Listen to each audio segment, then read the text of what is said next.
আল্লাহর পরিচয় মানুষের কাছে পৌঁছানোর জন্য আল্লাহ পাক দুনিয়ার মধ্যে লক্ষাধিক নবী রাসূল প্রেরণ করেছেন।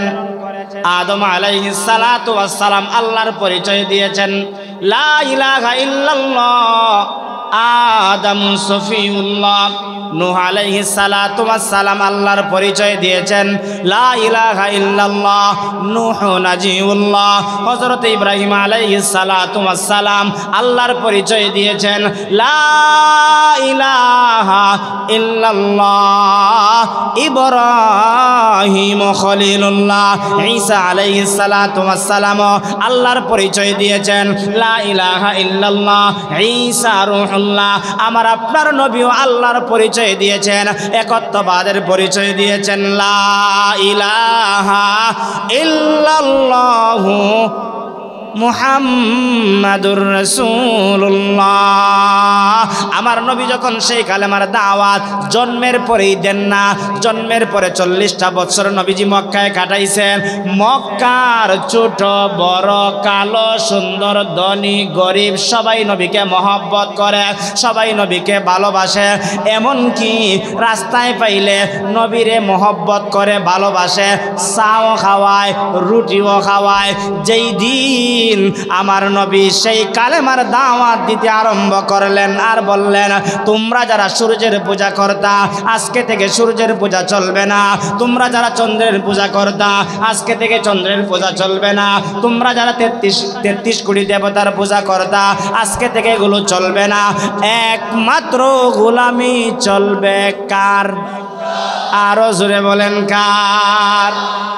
হিন্দুরা 33 কোটি দেবতার গোলামি করে, আর ইহুদিরা আল্লাহর সঙ্গে হযরতে উযাইর আলাইহিস সালাতু ওয়াস সালামকে আল্লাহর সঙ্গে অংশীদার করে, তারাও আল্লাহর ইবাদত করে।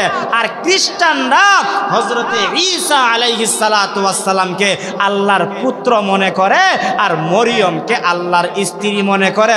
সবাই জুড়ে বলেন নাউজুবিল্লাহ। আল্লাহর কি তো ছেলে মেয়ে আছে? হ্যাঁ, আমরা মুসলমান, আমরা বিশ্বাস করি আল্লাহ এক, আল্লাহর সঙ্গে দ্বিতীয় আর কেউ। সেই কথাটাই আমার নবীজি বুঝাইলেন। হে লোক সকল, ইয়া আইয়ুহান নাস কুলু লা ইলাহা ইল্লাল্লাহু তুফলিহুন। তোমরা এই কথাটা বলো, তোমরা কামিয়াব হয়ে যাইবা। আমার নবী জাবালে নূর হেরা গুহায় ধ্যান করতেন, আল্লাহর সঙ্গে ধ্যান করতেন। 40 বছর একদিন যখন উপনীত হয়ে গেল, আল্লাহ পাক নবীর কাছে একজন ফেরেশতা পাঠাইলেন, যেই ফেরেশতার নাম হলো জিবরিল আমিন। ওই জিবরিল আমিন আয়েশা বললেন, ইয়া রাসূলুল্লাহ, এতদিন আপনার পরিচয় ছিল মুহাম্মদ বিন আব্দুল্লাহ, আব্দুল্লাহর বেটা মুহাম্মদ। আজকে থেকে আপনার পরিচয় হয়ে গেল, আপনি হলেন মুহাম্মাদুর রাসূলুল্লাহ। সবাই বলি সাল্লাল্লাহু। এতদিন পরিচয় কি ছিল? মুহাম্মদ বিন আব্দুল্লাহ। এখন থেকে পরিচয় হয়ে গেল মুহাম্মাদুর রাসূলুল্লাহ। মুহাম্মাদুর রাসূলুল্লাহর শিলমোহর লইয়া, মুহাম্মাদুর রাসূলুল্লাহর সার্টিফিকেট লইয়া প্রকাশ্যে নবীজি সাল্লাল্লাহু আলাইহি ওয়াসাল্লাম জাবালে নূর হেরা গুহা থেকে বের হয়ে সর্বপ্রথম ঘরের ভিতরে প্রবেশ করলেন। ঘরের ভিতরে প্রবেশ কইরা হযরতে খাদিজাকে বললেন, খাদিজা, আমার পরিচয় এতদিন যেটা ছিল সেটা বাদ দিয়া এই মুহূর্তে আমার পরিচয় হয়ে গেল। আমি আল্লাহর পয়গাম্বর, আমি মুহাম্মাদুর রাসূলুল্লাহ। এই স্বীকৃতি লইয়া তোমাকে কালেমার দাওয়াত দিলাম, একত্ববাদের দাওয়াত দিলাম। তুমি কালেমা পড়ো, মুসলমান হও। বলতে দেরি হযরতে খাদিজা কালেমা পড়ে মুসলমান হতে একটা মুহূর্ত দেরি করেন নাই। কত আস্তে নি সুবহানাল্লাহ। আরো জোরে বলেন সুবহানাল্লাহ। আচ্ছা, এখানের মধ্যে একটা কথা জিগাই, আমরা যারা বিয়া শাদী করছি, আমাদের যাদের স্ত্রী আছে, এলাকার কোনো একটা মানুষ যদি সকালবেলা বাড়িয়ে গেছে বাহুবল বাজারও, বিকালবেলা ইয়া যদি হয় আমি চেয়ারম্যান সাহেব, দুনিয়ায় সব মানলেও ঘরের ভিতরে বিবি মানবো নি? জোরে কন্যা কেতার লাগে মানতো না? বিবি জানে স্বামী কত নম্বরের চেয়ারম্যান। কেতা কই না আপনারা? ও ভাই জোরে কন্যা, দুনিয়ার সবাই মানলেও কিন্তু ঘরের বিবি মানতো। বেটায় প্রতিদিন ইমাম সাহেবের সাথে সাক্ষাৎ হইলে কয়, হুজুর আমি তো নামাজ পড়ি। ইমাম সাহেব মানুষ তো মনে করছে আল্লাহওয়ালা মানুষ, নামাজই পড়ে। ই কথা একদিন বউ নিলেইছে, শুনছে বই না কয় তুমি অত ফাক্কা মিশা কথা কেমনে খাও, একদিনও তো দেখলাম না 7টার আগে ঘুম থেকে উঠতে। কারণ নমাজি না বেনামাজি ইমাম সাহেবের চাইতে জানবো কে? ঘরের বউয়ে জানবো। এই জন্য বাহুবল বাজার থেকে আইয়া কুটুট লাগে যদি হয় আমি চেয়ারম্যান সাহেব কইব, সবাই বিশ্বাস করলেও আমি কমপক্ষে বিশ্বাস করতাম। কেন করতো না? কমপক্ষে এই ব্যক্তিরা জানে তার স্বামীটা কত নম্বরের চেয়ারম্যান। এজন্য স্বামীর ওজন স্ত্রীর কাছে তখনই হয় স্বামী যখন তার জায়গা থেকে অটল অবিচল তাইকা দায়িত্ব পালন করে, তখনই একজন স্বামীর মর্যাদা স্ত্রীর কাছে বেড়ে যায়, আর ওই স্ত্রী তার স্বামীকে সম্মান করে। জুড়ে বলুন ঠিক কিনা? এমনও স্ত্রী আছে ঘরের ভিতরে যদি ঠিক মতো খাবার না দেয় বেন্দাই দিয়া, ও আচ্ছা এইটা বাদ দেন, খাবার না দিলে বাদ দেন। আমি কিছুদিন শ্রীমঙ্গল আসলাম, এখন তো ওয়াইফাই আইছে, আগে তো ডিশ লাইনের খুব একটা প্রচলন বেশি আছিল।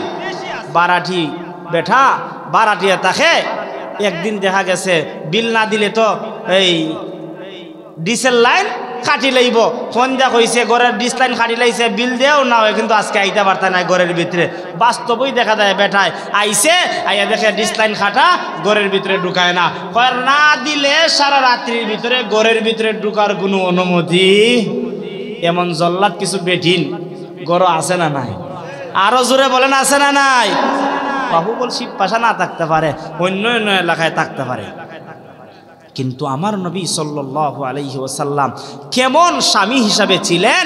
ঘরের ভিতরে আয়েশা স্ত্রীকে বলছেন, স্ত্রী প্রশ্ন করে নাই, স্বামী সম্পর্কে একটা অভিজ্ঞতা আছে, স্বামীর কথা শোনার সঙ্গে সঙ্গে বিশ্বাস করে তিনি কালেমা পড়ে মুসলমান হয়ে গেছে। জোরে বলেন সুবহানাল্লাহ।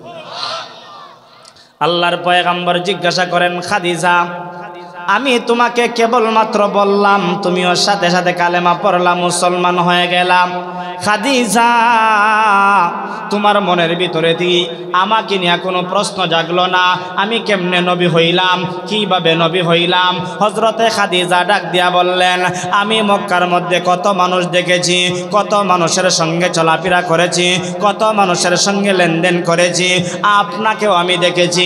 আপনার মতো আখলাকওয়ালা চরিত্রওয়ালা মক্কায় কেন পুরা আরবের ভিতরে দেখি নাই। আমার বিশ্বাস হয়ে গেছে মক্কার মধ্যে যদি আল্লাহ কাউকে নবুয়ত দেয়, কাউকে নবুয়তের স্বীকৃতি দেয়, কাউকে নবী বানায়, তাহলে আল্লাহ আপনাকেই নবী বানাইবে। আমার বিশ্বাস হয়ে গেছে, সেজন্য আমি প্রশ্ন করি নাই। বিনা প্রশ্নে আমি খাদিজা কালেমা পড়ে মুসলমান হয়ে গেছি। আল্লাহু আকবার। আরো জোরে বলেন আল্লাহু আকবার। 2 নাম্বার হলো, ও প্রাণের স্বামী আমার, আপনার কাছে এমন 3টা জিনিস পেয়েছি যা অন্য কারো কাছে পাই নাই। 1 নাম্বার হলো আপনি আমানতের খেয়ানত করেন না। আজকে আমাদের সমাজের মধ্যে আমানতের খেয়ানত আছে না নাই? আরো জোরে বলেন আছে না নাই? বেটা আপনার কাছে মনে করেন আমানত হিসাবে 10,000 টাকা রাখছে, রাইকা বলছে, রে বাবা শোন, আমি কিন্তু 1 মাস পরে তোর কাছ থেকে নিয়ে নিব। কিন্তু 1 মাস যখন অতিক্রম হয়ে গেল, বলে দে আমার 10,000 টাকা। এ মুখ ফুচ্চা হয় খেট টাকা আছে না নাই? হয় আরেকবার যদি খুঁজবে, দেখছস নি এমনি দেখায়, সালাম দেখায় নি, হ্যাঁ না 12টা বাজাই লইব, দেখায় 12টা বাজাই লইব। আমানতের খেয়ানত আমাদের সমাজে আছে না নাই? শুধুমাত্র একজনের কাছে আমানত রাখলাম আর শেষ করে ফেললো। আজকে যাদেরকে আমরা আমানতদার মনে করি, চেয়ারম্যানরেও মনে করি, মেম্বাররেও মনে করি, এমপিরেও মনে করি, প্রধানমন্ত্রীরও মনে করি, আজকে দেখা যায় সমস্যা ঘটার কারণে কত আমানতের খেয়ানত বাংলাদেশের হয়েছে, তা পুঙ্খানুপুঙ্খানুভাবে বের হইতেছে, ঠিক কিনা? যারা আল্লাহর আমানতটাকে, জনগণের আমানতটাকে খেয়ানত করেছে তারা আল্লাহর দরবারে জবাব দিতে হবে। না দেওয়া পর্যন্ত চেয়ারম্যান বাঁচতে পারবে না, এমপি বাঁচতে পারবে না, মন্ত্রী বাঁচতে পারবে না, কোনো নেতা নেত্রী বাঁচতে পারবে না। খেয়ানত দেওয়া হয়েছিল প্রত্যেকটা গরিবের হাতে পৌঁছে দেওয়ার জন্য, প্রত্যেকটা অসহায়ের কাছে পৌঁছে দেওয়ার জন্য, প্রত্যেকটা বিধবার কাছে পৌঁছে দেওয়ার জন্য। বিধবার কার্ড তুমি ঠিক মতে আনছো, জনগণের কাছে পৌঁছে দিছ না। টিন ঠিকই আনছ, টিনটা জায়গা মতো পৌঁছে দিছ না। টিউবওয়েল ঠিক মতো আনছ, জায়গা মতো পৌঁছে দিছ না। আমানতের খেয়ানত করছ। আল্লাহর দরবারে জবাব না দেওয়া পর্যন্ত তুমি নেতা আল্লাহর কাছ থেকে বাঁচতে পারবে না। জুড়ে বলুন ঠিক কিনা?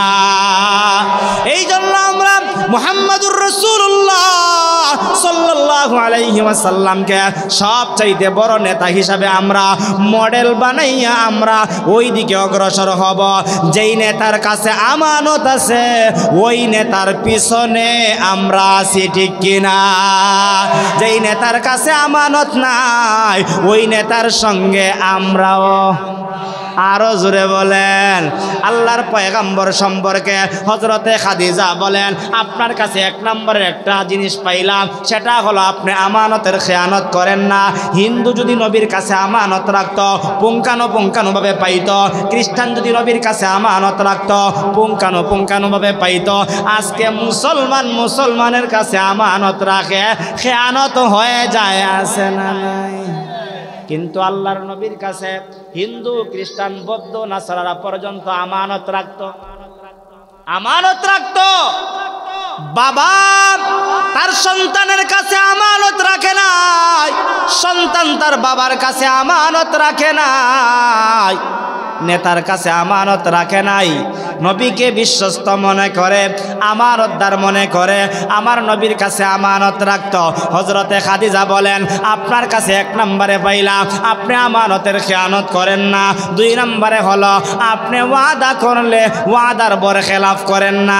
চেয়ারম্যানে ওয়াদা করে, মেম্বারে ওয়াদা করে, নেতায় ওয়াদা করে, এমপি ওয়াদা করে, মন্ত্রী ওয়াদা করে, কিন্তু ওয়াদার বরখেলাফ করে এমন নেতা আছে না? না, হ্যাঁ, মাশাআল্লাহ আছে তো, দেখা যায়।